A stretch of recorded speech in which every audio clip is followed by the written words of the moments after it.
Hi Capricorn, here's your horoscope for November 2024. I'm astrologer Joseph Anthony. Okay, eclipse season is now behind us, but this month is very important for many of you. So if you're a Capricorn sun or a Capricorn rising, this astrology reading is based on sun sign Western astrology using the tropical system, whole house system. It is a very general overview of what's going on. Your birth chart, your birthday is going to be completely different.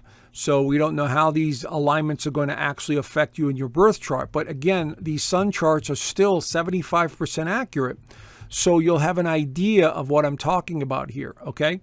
So this month is very important to many of you because your ruler here is going to wake up. It's going to come out of its retrograde phase, which is vitally important for a sign in the zodiac. When your ruler is asleep, we tend to go inward. We don't feel as motivated, and there could be sometimes confusion. And so we also have Pluto here that is going to finally leave your sign and will not return to Capricorn for another 240 years. So that's a benefit. So we've got these two going on here to help you, motivate you, and go in a new direction. This month is all about the future. And so you're looking at everything and every possibility that you know, where you're going, what you want to do. And this has a lot to do with the sun right here. The sun, Mercury, and the new moon will also be in the 11th house, which is about the future. It's about communities. It's about friendships. You know, so this is going to ignite some passion within you in the next couple of weeks. Now, we do have this tricky alignment that's going to be highlighted on the 3rd, Pluto in your sign versus Mars in Cancer. So you've been feeling really edgy, I'm sure, from the middle of October all the way now into the beginning of November, which is totally normal because these two are a bit destructive in a sense.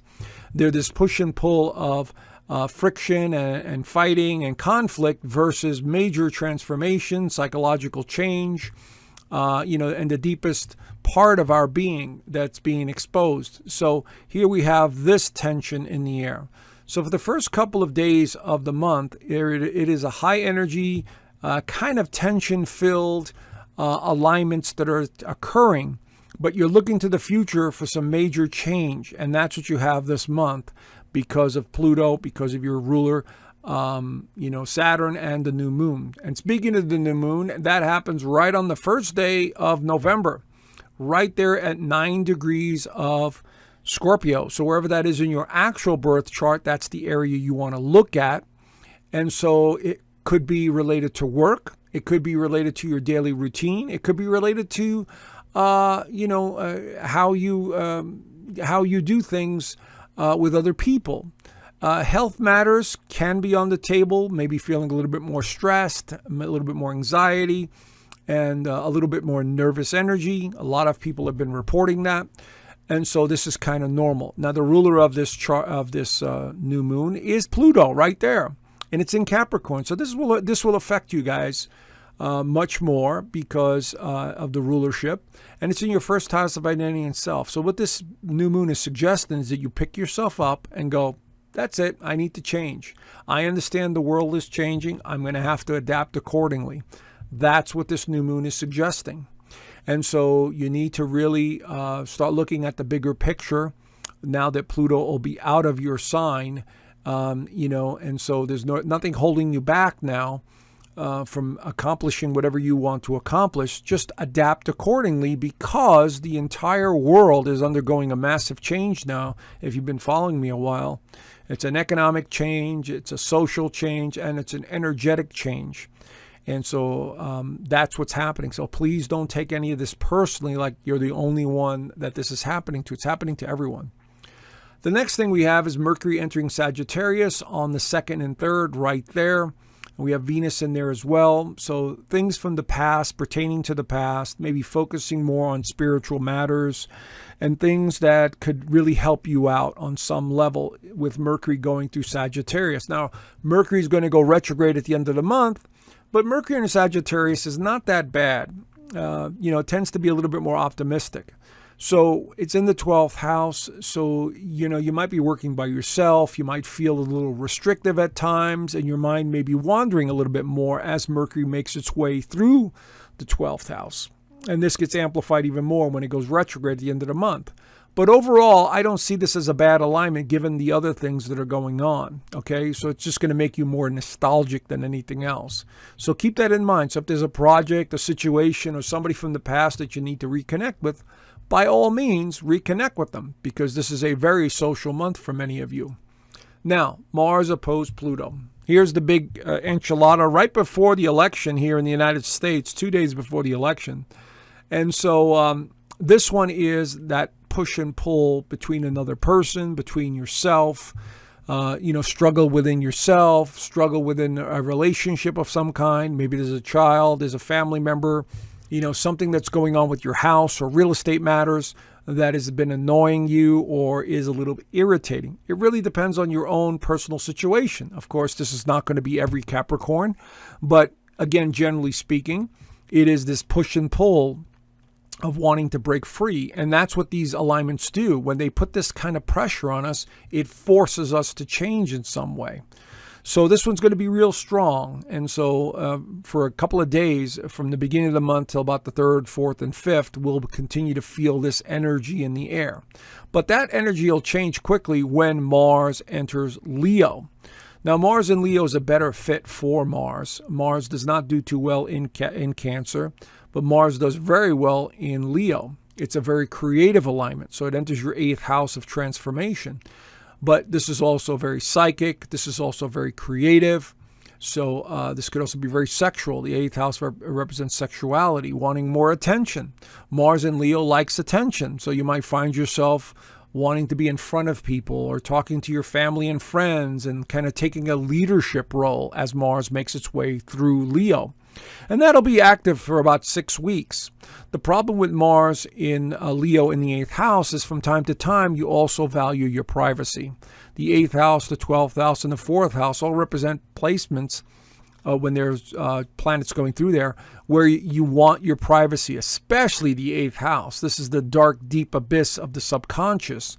And so, you might want attention one day and the next day you're like, I don't want anybody to come close to me, that kind of mindset. But Mars in Leo has to express itself in some way. It's a very creative alignment and it's a fiery get up and go kind of energy. So maybe you're going to be working behind the scenes, or maybe you're working on something, very profound that eventually you will talk about or bring forth. But this is definitely going to be much more of a motivator than Mars in Cancer was. So I say take advantage of opportunities that come your way under this alignment. The other thing it also pertains to is financial matters. Keeping an eye on your investments, your financial dealings with other people. So that's going to be very important as well. Now, Venus enters your sign on the 11th and 12th, right there in the 1st house of identity and self. So you will be getting a lot more attention, no matter how you slice it, between the Mars in Leo or the Venus in Capricorn, absolutely getting more attention as this month unfolds. And so this is a great time to improve your appearance, to buy new clothes, to change a hairstyle, focus on relationships, whether they're business or pleasure. In this instance, they're probably going to be more business-oriented because Capricorn is very business-minded, very cut and dry. And with Venus here, it's let's take care of business first, then we could, fool around and have some fun.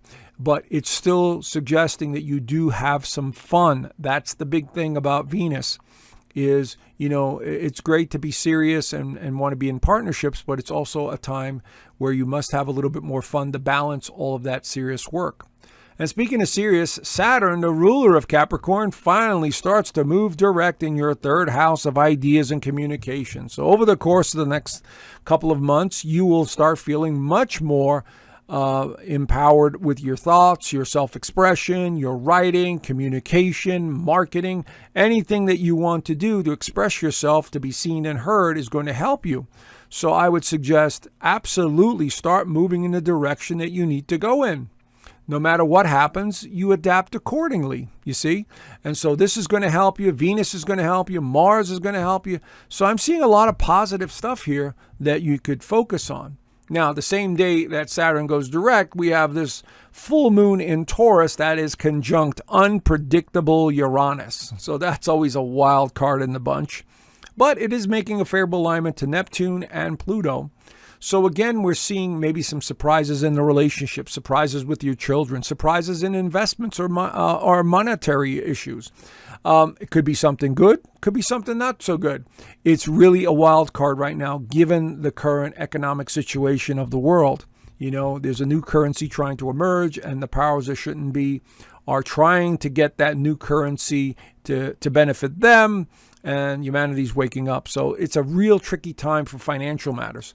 But this full moon is going to bring something to light that you need to pay attention to. Now, Pluto enters Aquarius. It'll be in Aquarius for the next 18 to 20 years in your second house of income and values and possessions. So this slow roll through this second house is going to transform how you see yourself, what you believe in, your values, the things you own. All of this stuff is going to be right front and center over the next 18 to 20 years. But like I said, it's a slow roll. Okay, so it's nothing to be worried about. It's going to transform things and to show you different aspects of this part of your life. So I would not see this as a negative. I would see this as a chance to improve. And the sun enters Sagittarius on the 22nd, right there in the 12th house. This has a lot to do with spirituality, spiritual matters. And so time to focus on maybe some short trips and adventures, escaping reality in some way through reading or meditation or philosophy or meaning of life kind of thing. And then, of course, at the end of the month, we have that Mercury retrograde, which again will have you questioning everything. The 12th house is the house of limitations. This is why when planets go through here, we feel limited. We feel like we can't move forward. But with Sagittarius, there's an optimism there. Okay, this is all right, I got to do this. I got to take care of this. I got to move forward. I'll do this. It'll work out the way I need to. But it's a time for inner reflection. It's a time of meaning and purpose and valuing what is real in your life. So even when Mercury goes retrograde all the way to December the 15th, it's not a big deal in Sagittarius. If it was in Virgo or one of these another sign that was weakened, it would be a little bit more difficult and critical, but not in Sagittarius. All right. Anyway, there you have it. I've started a new program this month. I'm doing extended monthly horoscopes in my inner circle. So if anyone is interested, please join the inner circle. There you will find not just the monthly horoscope extensions, but I do weekly astrology there as well. I go over the trends that are happening for the week, so you have a better idea of what's coming up. We go over events in the news. We go over very popular people. We go over their charts. And of course, twice a month, I do teach astrology in the community. And we do Zoom calls every Sunday. So every Sunday, I'm on the phone with the members talking and helping them. And if they want to know more about their birth chart or what's going on, there's I mentor them. And so this is a place to learn about astrology, but also to understand the meaning of life, the purpose of life, and the spiritual aspect. Of course, I dive into all the other stuff, the conspiracy stuff, where I cannot talk about that on YouTube regularly. So there I talk very freely. Anyway, there you have it. Enjoy the month. Check out the inner circle, and I will talk to you guys soon. Bye for now.